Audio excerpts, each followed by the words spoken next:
is simply saying, for further appointment, there's only one person whom you consider there.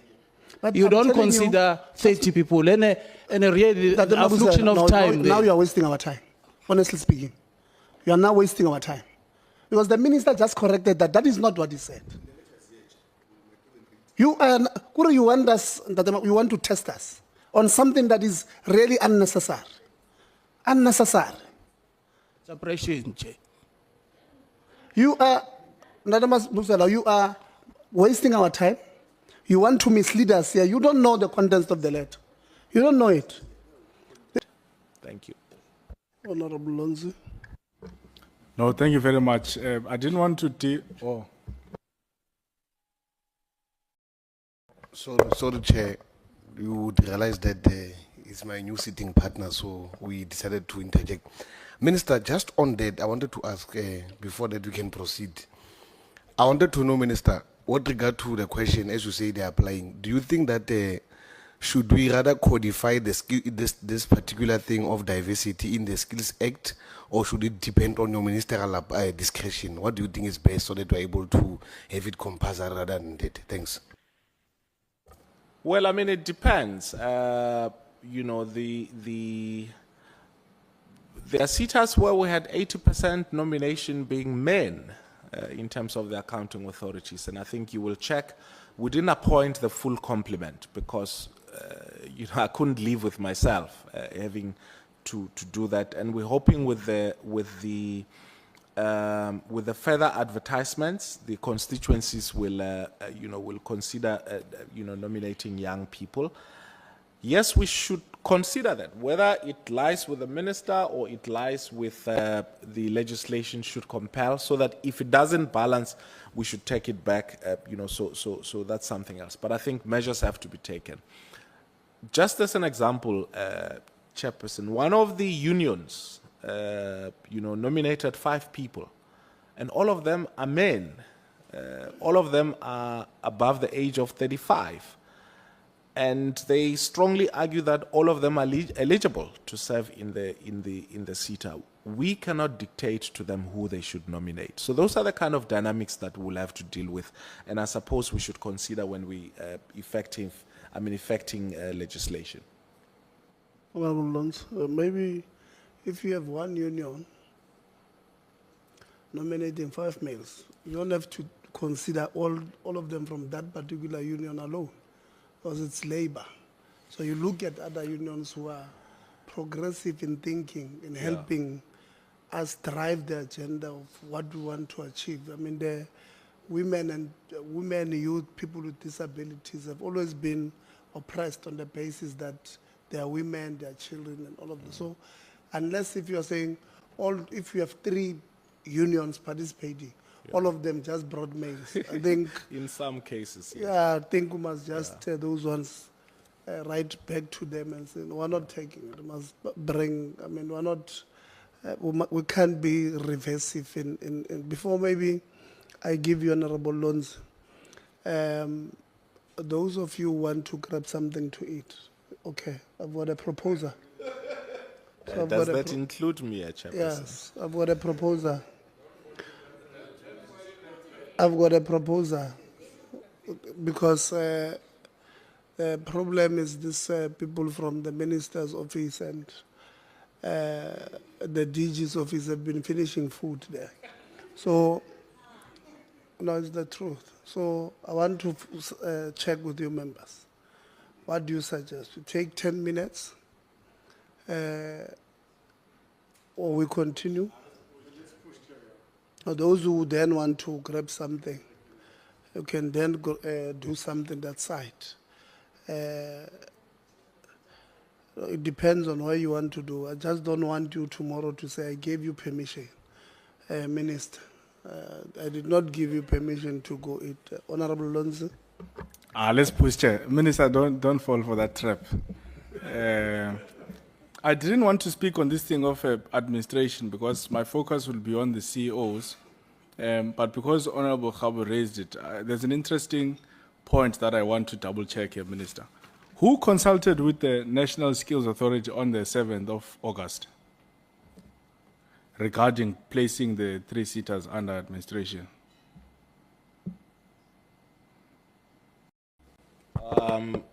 What do you mean who? I consulted with the Skills Authority. And the reason I'm asking you that, Minister, is because when we asked the National Skills Authority to send us the minutes and the agenda of the meeting of the 7th of August, your name doesn't appear on the agenda. Okay, so what's the point? So you were present in that meeting. No, I was not present in that meeting. So I don't understand, because you consulted with them. When did you consult with them? I wrote to the National Skills Authority indicating my intention to place 3-seaters under administration, and the National Skills Authority wrote back to me with their advice as it relates to those 3-seaters. Chair, So consultation doesn't mean that I have to call a meeting, sit down with them, and then say, okay, so this is what I want to do. What do you think? So consultation means that I've solicited their views, which is in this case what I did was to write to them and say to them, this is what I'm looking for. You wrote to them on the Do 7th you of agree with- August. I don't have the details. I'll have to check the specific details when I wrote to them and all of those things. So you've never set a meeting with the National Skills Authority as minister? No. Okay, whilst I move to the other points, When can, you, okay, so I had a meeting with the chair and the chief executive officer of the NSA on more than one occasion. Yeah. So consultation for you is writing a letter and then receiving a response to the letter. It's not sitting an official meeting with the National Skills Authority or the SETA, and then you tell them of the reports. The Minister of Finance has given me these reports. Then you have a formal meeting with the National Skills Authority. You don't consider that to be consultation. According to you, consultation is you send for example, if we wanted to consult the minister, we'll send an email to you, you respond to us, and we consider that to have been consultation. Well, I mean, as they say, some meetings can actually be correspondence. I think that what I'm required to do is not the form the consultation should take, but is that I have actually satisfied the requirements of the law. Okay. That I've When I solicited move on, their Minister, views. Thank can you ask your team, which I believe is here, to please try and get the letter for us that you claim you sent to the NSA as part of the consultation, We so can that we can get the date. We can check that. Yeah. Now, I'll come back to this point. What is your understanding of a transparent process, Minister? Transparent process. Yeah. I don't understand. That's Let's a say very you want vague let's say you question. want to appoint someone, or maybe let's bring it closer to home. Let's say you want to appoint a CEO, and for you to appoint a CEO of? a CEO of any entity. Okay, it's fine. Let's bring it to the SETAs. Yeah. Let's say you want to appoint a CEO of the SETAs. Yes. What is your understanding of following a transparent process in that process of appointing? I don't know if I'm required to. I think the Act stipulates the processes I should follow, and I followed those processes. No, I'm not. Sorry to interject, Minister. I I'm don't know not how disre- transparency applies here. I'm not disrespecting your apologies, Minister. Yeah. It's just that we've got limited time, so I Okay, want us to be all right. interactive. I'm not asking you about what you did. We're still coming there. I'm saying you are, as a minister, you are given a task to appoint a CEO. And in appointing the CEO, you are required, you want to follow a transparent process. Just quickly, what is your understanding about following a transparent process in appointing a CEO? Honorable Lonzi, unfortunately, I'll have to be specific because, firstly, I'm not required by law to be transparent in the context within which you raise. That's why No, I said, I'm not asking So what I don't know you're required. what's the what. I'm just asking you, Minister, what is the definition of a transparent process? Like I'm still coming to the requirement. I'm still coming there. I'm saying you as a minister, the people of South Africa are saying, okay, maybe let's move away. Appoint a CEO of NSFAS. And in appointing the CEO of NSFAS, please follow a transparent process. What is your understanding as minister of the definition of following a transparent process? Well, the definition is that I must follow what's in the law. That's as far as I'm concerned. What are the step-by-step stipulations in the law? And if I follow what's in the law, I deem to have satisfied its requirements. And I have not been asked before to comply to transparency. I don't know what it means in terms of the appointment of someone. Minister, I'll come to your legal, because I think you are trying to play with words here. Because it's a very simple question. What is a transparent process? Like I don't think it's something that needs you to go, around. But I'll come back to you, Minister. I'll come back to you on this point. Legal of the head. What is your understanding of a transparent process?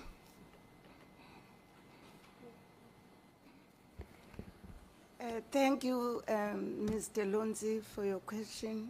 I think without being legalistic in giving you a definition, a transparent process would be a process that is acceptable, that is rational, that is reasonable, that is lawful.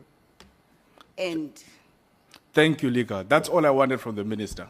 It can't be that the minister can't tell me what's his understanding of a transparent process is rational, it's reasonable, it's lawful, it's logical, the things that you're saying. Now, Minister, when did you send the letter to the accounting authorities to recommend to you the appointment of CEOs for an additional term of 5 years? Which date did you send them that letter? Sorry, can you repeat the question? When did you send the letter to the accounting authorities? Maybe let me start it a bit, David. When did you appoint the accounting authorities? Well, they were appointed on different periods, but most of them on the last week building up to the 30th of September. Building up to the 30th of September. When did you send the letter to the AAs instructing them to recommend CEOs to you for an appointment of additional term of 5 years, or acting CEOs? I think around the 28th of September. I'm subjected to correction. I'll tell you, Minister, you sent them that letter on the 29th of September. Okay, yeah. And then in your letter, Minister, you say to them, go and sit an urgent meeting. You have got staff members here, they must take out the letter so that you are fully aware. There are people who are sitting here who don't know what they're doing. You said, on the 29th of September, go and sit an urgent meeting and then recommend to me appointments of a CEO for an additional term of 5 years. Mind you, these are accounting authorities which have just entered office. Yes, there may be some of them are repeating, but they've just entered office. You are saying to them, in less than 24 hours, please give me a name of a CEO. Yes. That's what you said to them. Yes. Now let's go to the Act, Minister. The one, so you and legal, you rely on Section 8. Section 8 says, a chief executive officer may be recommended by the respective SETA in terms of sub-regulation 6 for appointment by the minister for a further term subject to satisfactory performance. We're still coming to satisfactory performance. Subsection 6 then reads, the accounting authority must make a recommendation to the minister within 6 months of taking office after following a transparent process. Recommend in writing 3 qualified, experienced, and suitable candidates with knowledge in accounting, finance, senior management, matters of appointment, blah, blah, blah, blah, of the CEO to the minister. Now, the section that you are relying on with your legal says, it's fine, if you want to reappoint someone for an additional term of 5 years, you may very well do that as a minister. But you must do it in line with sub-regulation 6. What does sub-regulation 6 say? You must follow a transparent process. Now, let me ask you, Minister, what transparent process would those boards have followed in less than 24 hours?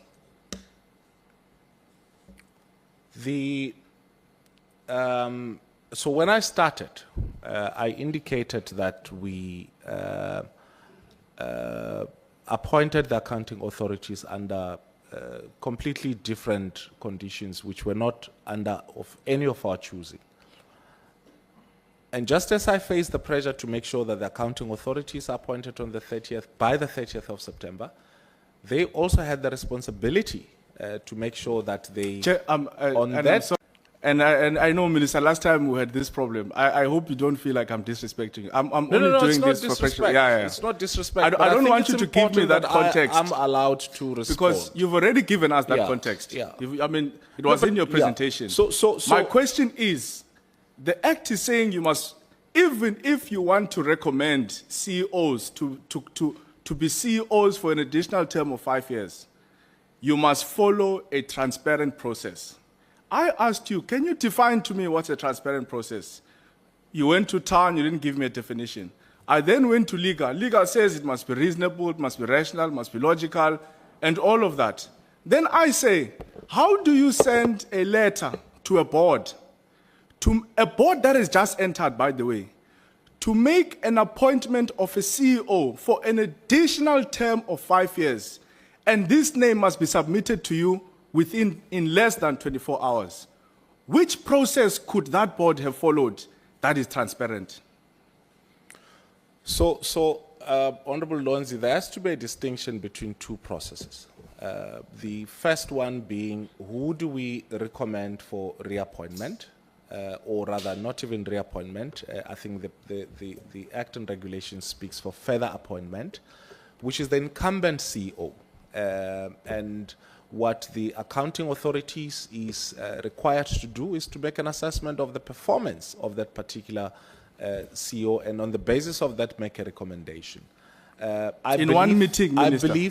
I believe that the accounting authorities were given reasonable time to be able 24 to do hours. so, and that if they were unable to do so, they would have indicated that they are not in a position to do so. Let me come to you, legal. Since you, legal of the department, you gave me a definition of a transparent process. Which transparent process could these boards have followed in less than 24 hours? New boards that have just entered. Did they sit an 8-hour meeting where they went through all the reports of the SETA? What transparent process could they have followed? Honorable Lonzi, in this context, I would imagine that transparency would depend on the diligence of the AA in doing their work. If they want to go through all the reports within or overnight and working like we are doing right now and be there for the whole day, then obviously the transparency would have applied because they would have gone through all the processes that they need to go through them. There are no time frames that would have applied in the circumstances, because I would imagine that each case has got to be treated according to the facts of the case. Thank you. Askisa Honorable Lonzi, so I think this is linked to the submission I made earlier. So I'll tell you what happened. Two things happened, Minister. You are correct in your assessment that Dr. Nkabane had left you with a mess and you had to catch up because time was expiring. And that was not a circumstance. I have said no such things. And because I think time you was need not to on your- indicate if you are saying that and I am without saying putting that it for in sure. my mouth. Thank you. But Sure. you are saying the circumstance was not of your choosing. So I agree, it was not. And you knew very well that come 30 September, the employment of these CEOs would have lapsed, that they would have ceased to become CEOs. And it is on the basis of that, that under the pressure which you identify yourself, that you quickly had to appoint the boards and then give them 24 hours to reconfigure themselves and give you the recommendations of CEOs. But you also knew that even if their recommendations came on the 30th, that you wouldn't have concluded the appointment process yourself to align with the expiry of the 30th of September, because you would have only received the recommendations of the 30th of September. That is number one. You are deviating from the question. I thought you are following up on his question.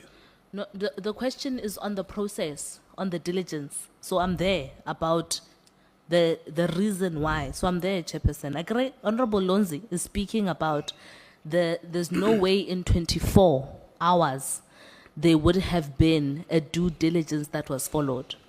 And so the point I'm making here is an expansion on why there was a risk of that due diligence not being followed. Number two, the reason why you wrote, Minister, to these accounting authorities to ask them to give you the recommendation of an extension of 5 years is because you knew that they couldn't have given effect to subsection 6 of subsection 6 of the regulations, which say that they would have gone through a recruitment process or a transparent process before the deadline of the 30th. Is my understanding correct? No. Yeah. Can I just say something? Yeah, maybe before. Okay. I didn't know any of those things. And I think what we're disregarding here, Chairperson, is that all the SETAs made recommendations and varying recommendations. Not all the SETAs recommended an appointment of the incumbent CEO. So that's yes. And secondly, that so from the 25th of August on or about, we open up the nominations for a further, I think, 7 or 15 days for accounting authorities. We start considering all of this towards the middle of August, and we work throughout August into the 12th of September, where we inform all the SETAs that these are the accounting authorities that they need to consider for appointment. And throughout that process, an MIE process takes place, which gets concluded around the 27th, 28th of September. We inform this, the accounting authorities that if they don't recommend to us as to who's the, I didn't say to them, extend people. I said to them, this is what I'm looking for. Either an appointment of a substantive appointment of a CEO, or for you to recommend an acting CEO from 3 names, and then start the exhaustive process that that Honorable Lonzi is talking about. So the transparent and exhaustive process is the one that the accounting authorities are required to follow once they do not, further appoint the incumbent CEO, which is That's what not the true, 9 Minister. CEOs, That's not which true. is what which is what the 9 SETAs are doing, those who did not have acting CEOs in place. I don't know if whether true or false is the right word, but that's my interpretation of the implementation of that law, or application of that law. Okay. Dr. Mabuse. Thanks very much, Honorable Chair, for the opportunity. My point is simply that Sub-Regulation 8 is kind of conflated with 2 processes. And I actually indicated this before. I agree with Honorable Lonzi to say that relates to issues of transparency, issues of consultants and so forth. But then here you are dealing with 2 processes, which you must view them in context. As soon as you remove context, then that creates a problem. Now, when you appoint a new CEO, Section 8 applies in a broader context because you are dealing with a huge quantity, which will take you days to finish it. In this particular process, in terms of the Gazette, we are dealing with 1 person. And how long does it take to interview 1 person? 30 minutes, 1 hour. And therefore, to speak of a process that should take days, you can give even the AAs the AAs. You can give even the AAs hours for them to complete that person on one person, as long as they have aligned themselves with Regulation 8. That's all that is needed. Madam Mabusela, do you know what the minister wrote to the AAs? I was briefed on that, Chair, when I came on board. What was written? What was an instruction? You have explained that, Chair, to say, actually, I wanted to No, I've come not in there, explained. but let me I'm answer. asking you, Yes. what was contained in the instruction from the It's a minister? supplementary instruction. What that does it say? That does not create a new provision. No problem. Instead, it clarifies what no. needs to be done. No, that's a second letter. I'm asking Yes. about the first letter, the instruction that you are making the subsection 8 reference to. So you should know. You can't say you don't know what was the context. Because you are saying to us,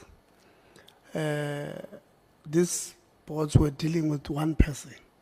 It takes an hour, 30 minutes to interview a person. That's why I'm asking you, what was contained in the letter? No, I think, Chair, you were not on the same page. Okay, let's Let me just explain myself. no, answer me. Do you know what the letter of the minister said first? Yes, the What- letter what of the the minister was saying appoint, in fact, not appoint in this case, but extend CEOs that are already there. No, but was that what the minister said? Yes, the letter. Extend the CEOs that are there. Further appointment. No, the letter of the minister says. Further appointment. No, isn't that Mabuzela? This is not the first time. No, this is not the first time. I'm doing this intentional. Because I've told you before. If you don't know something, don't enter things where you don't know.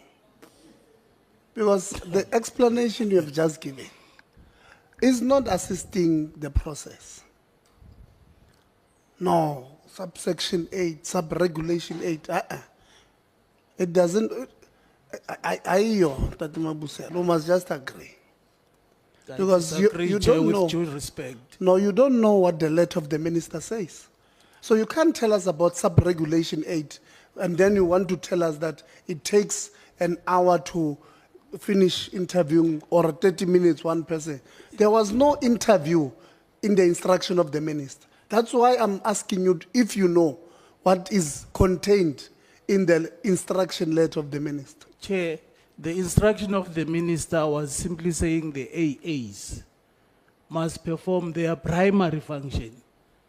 And the primary function was to ensure that there is a CEO there in those sitters. I'm saying this because hold on. the skills branch has interest in this matter. Hold on. And those AAs, if that's what the minister wrote, those AAs said, and both the minister and Advocate Kuta said, the minister had to rewrite to them.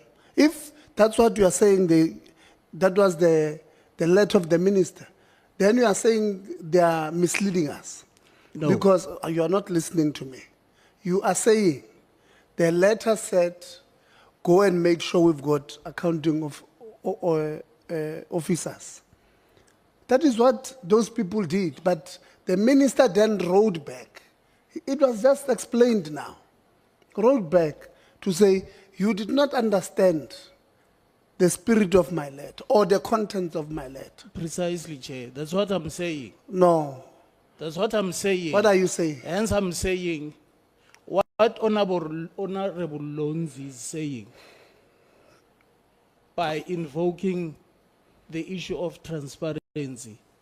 He is using that provision What in a provision? context that explains as though we are dealing with a huge number of applicants. No. Whereas this process is simply saying, for further appointment, there's only one person whom you consider there. But You I'm don't telling you- consider 30 people and a really That the affliction Mabusela, of time. now there. you are wasting our time. Honestly speaking, you are now wasting our time. Because the minister just corrected that. That is not what he said. You want us, you want to test us on something that is really unnecessary. Unnecessary. Suppression, Chair. You are, Nadamas Busala, you are wasting our time. You want to mislead us here. You don't know the contents of the letter. You don't know it. There's an instruction of what the minister says. And I've asked you, I don't know, many times. And the reason I was asking you is because this is not the first time I say to you, you are not part of this process. You know, to say I don't know, because you're not part of the process, it's a very noble thing to do. But Chair, in spite of whatever, I'm the acting TDG Okay. for skills. So you know. range. And therefore, these things are within my purview. Yes. And the fact of the matter is that, Chair, if I may be given privilege, in to do terms what? of the South African law, Yeah. we are equal in front of the law. Yes. We are all equal. And if you lie here, I'm not in lying. front, no, you are. In I'm front just- of this law, we must then use section 17, subsection 2, because we are equal before this law. Chair, that's not Those fair. who pledge That's not fair. in parliament, lie in parliament. That's not fair. No, what is not fair? That's not fair. That's not fair, really. Chair, I just wanted to assist so that maybe the minister can assist us. Maybe this time the minister will be decisive. No, To read this point that he's saying the minister said, which was, because we can't dilly-dally around this matter. no, we'll deviate. Tatima Busela was just speaking something he doesn't know. I don't agree, Chair. The minister must help Can you us. just, okay. All right. Thank you, Chairperson. So the 6 months window that Honorable Lonzi is talking about applies from AA appointment in terms of, and it's not linked to to the COs who were incumbent. The COs who are incumbent, the accounting authority considers them in terms of a further appointment based on their performance, and they make their own assessment. And as to whether they had sufficient opportunity to do that or not, that's something else. But I suppose the fact that I received a recommendation from the accounting authorities, 9 of those, in terms of further appointment of the CEOs, means that they've applied their mind. I've got no reason to doubt that, unless if we want to put that to a test. And then so as I said, then the 6 month, the 6 months window that you spoke about, that the accounting authorities have to follow, is when they are involved in the substantive appointment of a CEO after having recommended, an acting CEO. So basically, that's No, I know that one, Chair. I'm not talking about the appointment of an acting CEO leading to a substantive position. Okay. I am saying, even when you want to recommend the reappointment of the current CEO, you ought to follow a transparent process. Because even the letter you write, Minister, which Tati Mabuza clearly never read, it says here, or, so you give the option of the acting CEOs, and then you say, or, submit a recommendation in terms of sub-regulation 6 and 8 for the appointment of the current Chief Executive Officer for a further term of office ending on 31 March 2030. I know the law very well about the acting. What I'm saying is that in your reappointment of these 8 CEOs, I'm not talking about the acting, I'm talking about the 8 who have now been given an automatic, essentially an automatic extension in being CEOs for 5 years. there was no due and transparent process that follows. And I've demonstrated that clearly to say there is absolutely no logical claim you can make. I know legal will try to speak around this, that I can send a letter to an entity today that has just entered, by the way, and say to them, please assess this, sit an urgent meeting, which means they only said one meeting, sit an urgent meeting and tomorrow give me a name that I must reappoint as the CEO. You didn't do that, Minister. And because we're going to follow up on this point, Chair, we're going to request the minutes of those particular board meetings where these, particularly these 8, Chieta, MQA, Foodbev, FACET, INSETA, WNR SETA, FP and MSETA, MICT SETA, where CEOs were essentially just given an automatic extension without there being following a due process. Now, let me come to this point we were trying to make earlier on, Minister. The Section 8, in the way we interpret it, is that the current CEO can be appointed for a further term of 5 years. But once the contract finishes, which it finished on the 30th of September, that CEO no longer has a legal relationship with the SETA. Therefore, we don't view that person as the current CEO. He's unemployed, like all of us. Okay, well, I guess we're not unemployed, but he's unemployed. He's not the CEO. So for you to then, and I put it to you, Minister, that's why even in your first letter, you were very clear that these people must sit urgent meetings. Because you wouldn't have said they must sit an urgent meeting if you didn't have that pressure of the 30th of September. I put it to you that you had that pressure of the 30th of September because you knew as minister that if I want to appoint these people for a further term of 5 years, I must make this decision whilst they've got a legal relationship with this particular SETA. You didn't do that. You are saying to us you are interpreting the act differently. You think the AA can recommend, but the minister can make an appointment after the fact. So here I just want to get information from you, Minister, because we've had the interaction earlier. When did you officially make the appointment of these 8 CEOs for a further term of office? Which date? But I think it's important, Chairperson, because I think Honorable Lonzi has made statements as statements of fact, and I think it's important that we correct those. Firstly, there is a requirement that by the 1st of October, there has to be a chief executive officer in all the SETAs. Otherwise, that's misgovernance.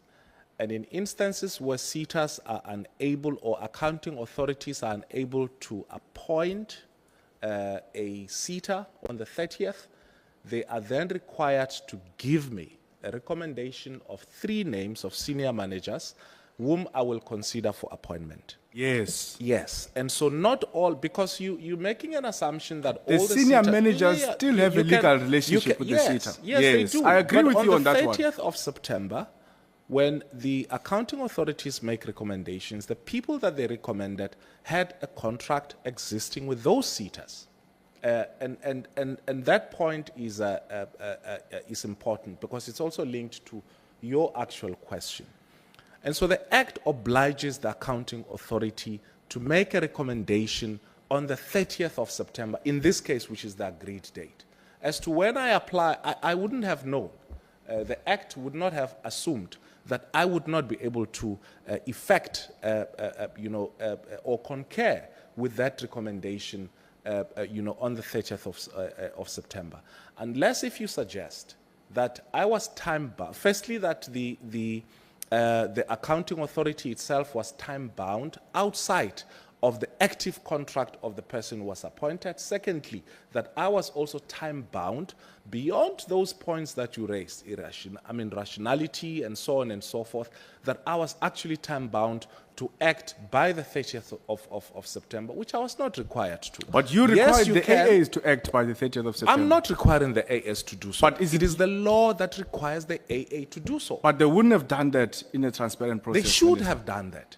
They're expected to do that by the law. If they do not give me a substantive CEO or an acting CEO recommendations, then they would have been subjected themselves to, to bad governance. That's what happens. You cannot make a suggestion that unilaterally I extended the terms of office of the CEOs. There was no extension. I think you of did, any Chair, but of the CEOs. I don't want to I did waste not the give time. anybody Just give the names. date, Minister. When did you make the appointment now? I wrote a letter to concur with the with the different accounting authorities on different There times. are 8 of on them: 2 Chieta, occasions, MQA, yes. Footbear, Facet, Insita, WMICCita. These ones that you I may appointed not for know 5 the years. actual date, but I know that it was after, because I think that's the point you're trying to make, that it was not on the 30th of It September. was after the 30th Yes, of September. yes.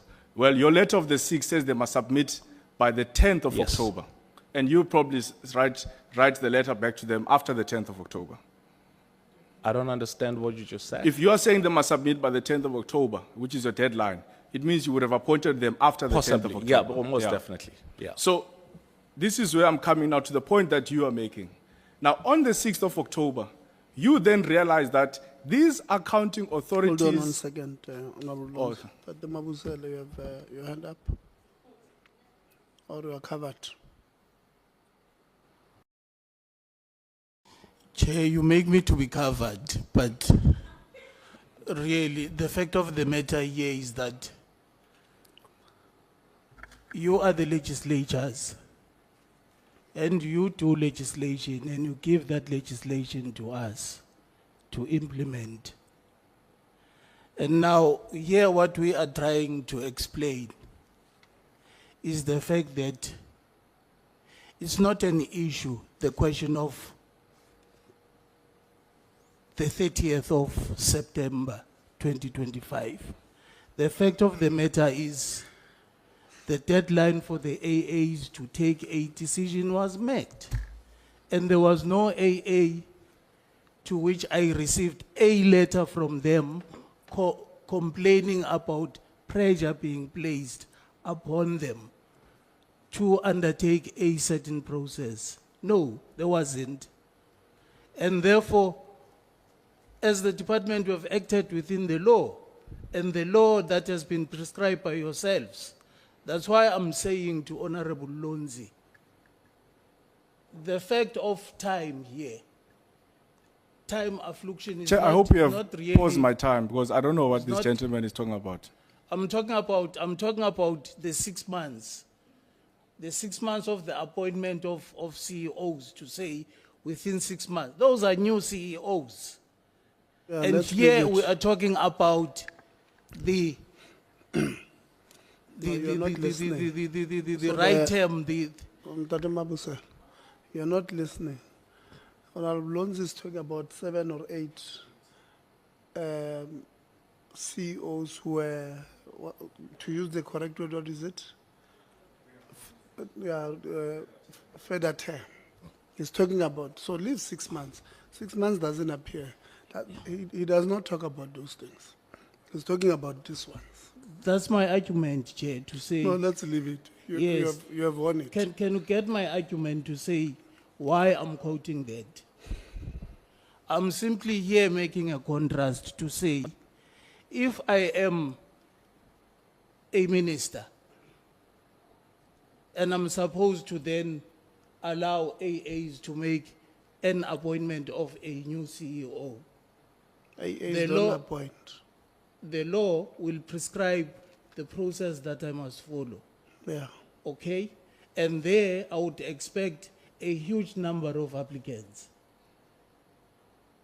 That's not the process that Section 8 refers to in this case. Section 8 in this case refers to further extension. That does not include a huge quantity of people. And therefore, to come and argue about Point of the order, Chair. 30th We're of just being September, abused here. by 30th of just September, it's ignorance not- of not someone who fair. should. I'm not talking about a big number of people who are applying. I'm saying to you, even Section 8 says it must be read in line with Section 6. And Section 6 speaks about a transparent process. I don't know why you keep talking to me about 6 months. Because I've already clarified to the minister that I fully understand who the 6 months refers to. The 6 months refers to if you put an acting CEO and the AA wants to go on a fully blown interview and advertising process or finding a substantive process. That's where the 6 months comes in. I'm not talking about 6 months. I'm talking about these 8 who have now been reappointment for the further term of 5 years. So please, Chair, I want to continue. I Which actually made I don't the know, I don't know deadline. what this gentleman is talking about. Chair, let us beg for your protection from this member of the department. He's really abusing this committee and us, and it's abusing our time. We've been here since 9. Maybe he doesn't mind. We mind. Please protect us, Chair. I just have one quick question. Minister Manamela, Agrikwena alatile Ntate Mabusela wherever he was and decided hore it made sense to appoint him the DDG, acting DDG for skills development. How did you get to that decision? Ngempela, because like for us, we're sitting here now. It's part of the questions I would have asked with my time. But the fact that your own DDG, responsible for skills development, is having a submission about what is what and what is not what, that is in stark contradiction to your comprehension, how do you then expect us now to have confidence in your consideration of Ntate Mabusela? Let alone the fact that we still want to know what happened with the investigation on the 1.3 million NSF. Do you want me to respond to the chair? Okay. All right. So the contention, which is what acting DDG Mabusela is raising, is that what we're contending about here is that the accounting authorities had an option to either further appoint the substantive CEOs. The CEOs were incumbent, and that appointment could have only happened, if those CEOs were active in office, which is the option that those accounting authorities had. And that's what they took into consideration. So 9 of the SETAs took that into consideration and recommended that we should further appoint in a new contract. It's not an extension, in a new contract. And so if I think honorable members believe that there should have been an imposition in terms of the time, which is not required, by the way, by law, as to how long only that consideration has to be made, on a particular day if it involves those individuals.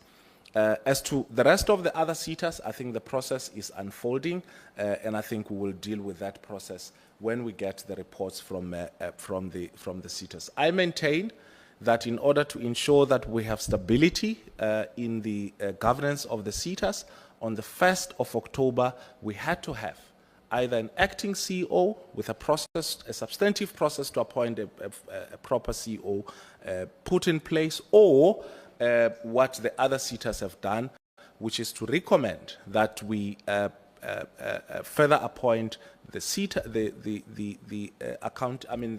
CEOs who were incumbent in those positions. And I think if the challenge is, or rather the test of whether the accounting authorities acted appropriately or not, I suppose it's not a test that belongs here. You can, Honorable Lonzi, feel free to ask the accounting authorities for the records of those meetings. But I think that based on what was required at the time, that there is no collapse of governance in all the SETAs. On the 1st of October, when that time came, the accounting authorities did what they had to do. How they did that, there is no prescription in terms of either my directive or in terms of the law. But I'm confident that the accounting authorities followed what is required of them in taking the decision and in making the recommendation that they did to me on the 30th of September. No, thank you, Minister. And we're on the same page on this. That's why I said I hope Chair is blocking my time, because I don't know what your leader of skills development is talking about.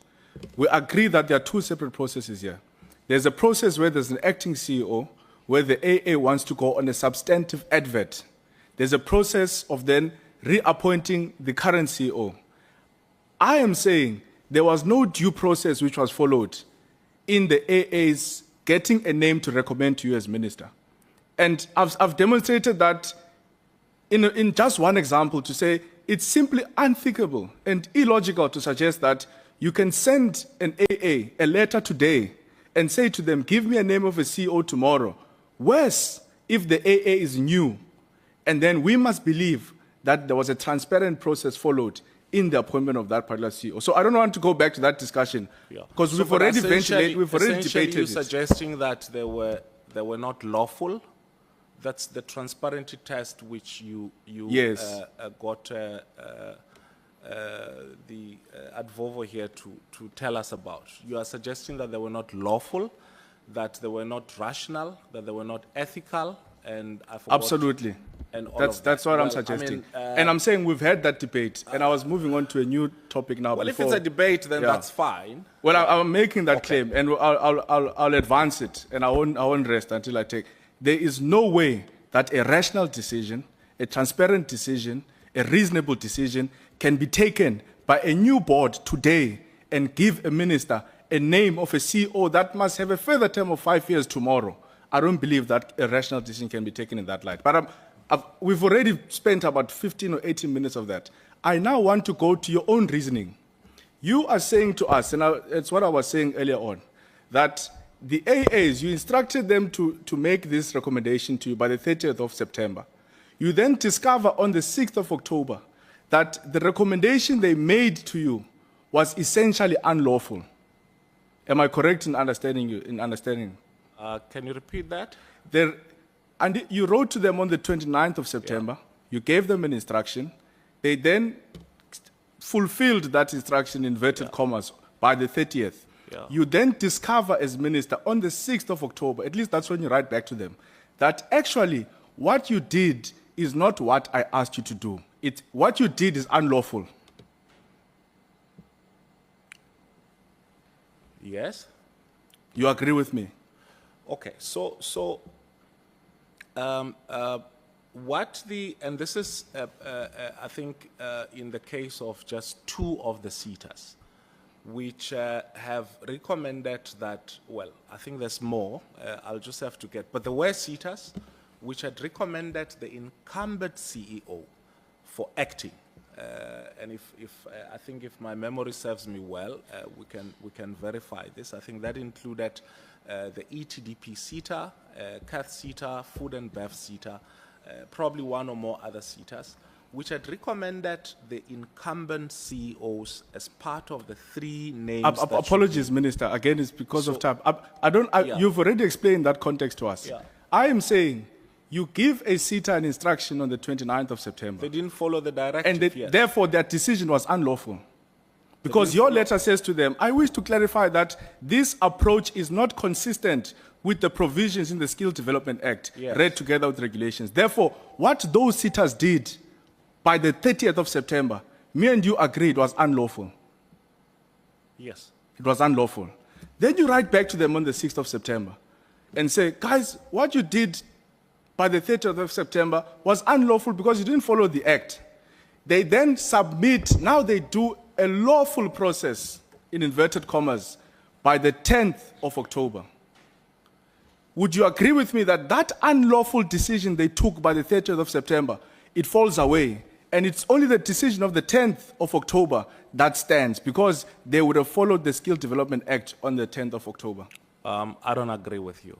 Why don't you agree with me? No, because so the point I was making on the 6th of October was that I acknowledge the intention of the Accounting Authority in following the spirit and letter of the Skills Development Act, but unfortunately your response is not in line with my directive. So in continuation of the spirit and letter which you were following, I advise you to do the following things. And so in my mind, the process that was started on the 30th of September is continuing based on them following my clarification of What is important here, Minister, are not your directives. What is important here is whether or not the accounting authorities are following the Skills Development Act. And the reality is that by the 30th of September, these accounting authorities did not follow the Skills Development Act. Which accounting authority? The two Yes. that would have sent you Yes. names to extend and you Yes. corrected them. Yes. Well, you are saying it's two. We could discover later that it's more than that. But I'm moving with two because that's what you are saying well, to us. I actually mentioned 3 and I said it could be more. So, Yeah. exactly. So those ones, by the 30th of September, they did not follow the Skills Development Act in that particular decision. We agree with that. Yes. They took an unlawful decision. Therefore, the following day, these CEOs have ceased to have a relationship with these AAs. They no longer have a legal relationship because the contract has lapsed. Well, that's your interpretation, because my contention is that on the 30th of September, when all the accounting authorities sat to consider my directive, all of the people that they had to consider, for either recommendation for acting or for appointment, still had active contracts with the said. No, I understand that and I agree with you. I'm saying the fact of the matter is not my interpretation. The contract of the CEOs ends on the 30th of September.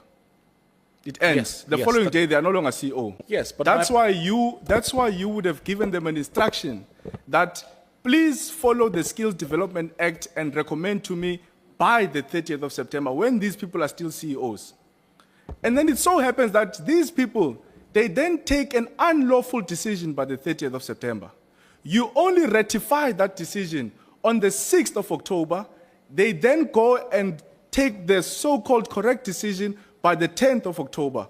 What we are putting to you, and maybe it's one of my closing remarks, is that by the time they recommended to you, the CEO no longer had a legal relationship with a particular seater. On top of that, by the time you concurred with the decision, the CEO never had a relationship with that seater. You appointed an unemployed CEO who was sitting at home. It's like changing a flight ticket when the flight has already taken off, Minister. The flight is gone, it's going to Joburg, and you want to change the flight ticket. And that's the argument that we're making to you, Minister. So, I don't know if you want to respond to that, but I don't know how much time I have left, Chair. If I've got little time, I just want to make closing remarks, and then I'll end there. Well, I think I've made the point, and I think Honourable Lonzi has made his point, and I maintain that firstly, my action of the 29th of September, asking the accounting authorities to nominate someone to occupy the CEO position were lawful. Their actions on the 30th of September were lawful, and those who did not follow the directive were reminded of what the directive were on the 6th of October, and they subsequently complied with what the directive was. And for me, there's no interruption in the application of the law up to the point when I concurred with the recommendations. What the Act requires, and I'm going to emphasize this more than I have to, is that the recommendation for the reappointment had to be made at a particular point. There is no requirement. I mean, I think so what does it mean? If the recommendation is made on the 30th of September, something else happens, just as it happens in this case, does that necessarily mean that the people who are being considered either for acting in those positions or for substantive positions that that they should be prejudiced? I believe that as per the required by the law, I believe that I've acted as per the requirement, and similarly did the accounting authorities. And I think if you've indicated that you will ask the accounting authorities to furnish you with the minutes to satisfy yourself if they've really applied their mind, and I think the same applies with the rest of the other processes. Thank you, Chair. In closing, Chair, would like to request that the department, because the department performs oversight over the AAs, the department must submit the minutes of those board meetings which took place to take the decision that current CEOs, the 8 CEOs or 9, must be reappointed for a further term of 5 years, because we believe that that decision was unlawful. We believe that that decision did not follow a due process. We believe that that decision did not follow a transparent process. The minister even admits before this parliament, says, I didn't have to be transparent. Those were his words. We can go back to hindsight.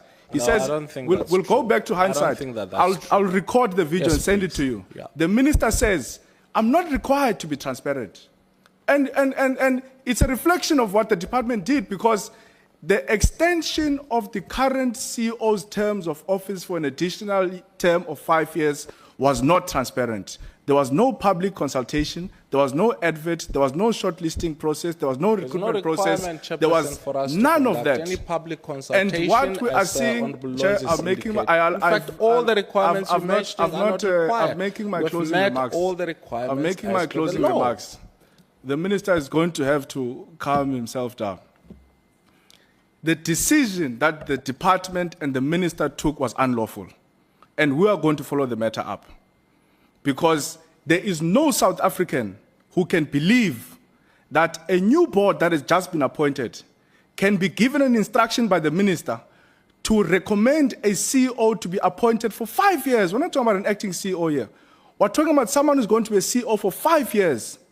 And this board takes this decision in one meeting in less than 24 hours. Not only that, by the time the minister sends the appointment letters, the CEOs no longer have a legal relationship with the SETA in question. Even that is unlawful. And Chair, that's why we request the minutes of those particular meetings. We request the letters, because in your letter that you had sent to the minister, Chair, you asked for this legal opinion. It was not given to you. You asked for letters that were signed by the minister. They were not given to you. The minister says he has never seen a legal opinion. The department, the legal, says, no, there is a legal opinion here. The minister says, I've not seen the legal opinion, but I believe that I acted consistently with the legal opinion. How do you know you acted consistently with a document that you've never set your eyes on? So can we please get those particular documents as well? And I can tell you now, Chair, what we tried to fix with the former administration is re-manifesting itself now. I don't understand why the minister can't just say, guys, even if he wants to bring back these current CEOs, why can't he just subject them in a competitive process, in a transparent process, even if they come back? Why can't they apply like every other South African, be given an opportunity, open it up?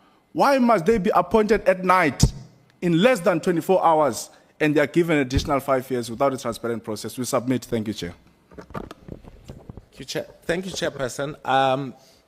Firstly, what we must indicate is that the practice of appointing incumbent on the basis of their performance is not new.